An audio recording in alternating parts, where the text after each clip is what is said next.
घर से बाहर निकलो, अपने देश के बंधुओं के साथ वो कौन है, कहां से आते हैं, कहां जन्मे, कुछ विचार मत करो। कितना कमाते हैं, अमीर है कि गरीब, कुछ मत विचार करो।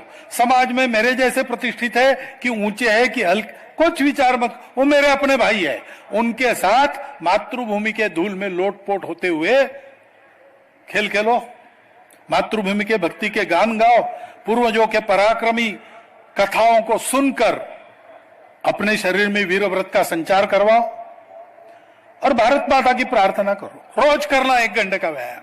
शरीर मन बुद्धि देश के कार्य के लिए तैयार होती है। एक स्थिति पर पहुंचने के बाद उसको वैसा ही रखा तो सदैव कितने भी मोह आकर्षण स्वार्थ प्राप्त हो जाए, मनुष्य अडिग होकर अपने ध्येय पथ पर चल सकता है। ये संघ है, ये सबको करना है।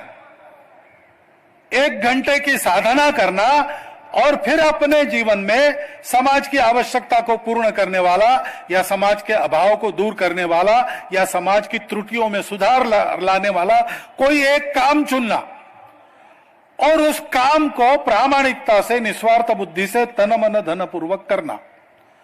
उस काम को भुनाने की कभी नहीं सोचना, बहुत सेवा की अब मुझे वोट दो, ऐसा नहीं कहना। उसके लिए काम नहीं है। संघ में स्वयं सेवक बहुत कुछ करते हैं, समाज के लिए भी करते हैं, संघ के लिए भी करते हैं। उनको थैंक यू भी नहीं बोलते, धन्यवाद भी नहीं बोलते। अगर कोई स्वयंसेवक बैठक में मुझे पूछता है मैं संघ में आया हूं, मुझे क्या मिलेगा, मैं कहता हूं कुछ नहीं मिलेगा। तुम्हारे पास कुछ है तो वो चला जाएगा, हिम्मत है तो आओ।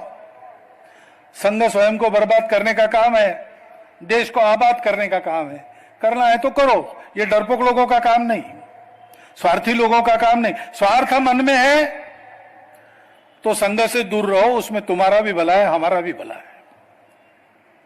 ये देने का काम है, ये करना है। यश अपयश, आशा निराशा, प्राप्ति लाभ हानि कुछ विचार नहीं करना, क्योंकि यही रास्ता है, दूसरा रास्ता नहीं है। अपने देश के स्वतंत्रता के लिए काम करने वाले और स्वतंत्रता के बाद अपने देश को बढ़ाने वाले जितने लोग हैं, उनका साहित्य देखो या उनके भाषण कहिए तो पढ़ो, सुनो अगर सुनने को मिलते। सब ने इस एक सत्य को बोला है, इस समाज को सद्गुणों में सुशिक्षित करते हुए एक बनाकर देश के लिए जीने मरने का उद्यम करने वाला समाज बनाना, तभी भारत के भाग्य का उदय है।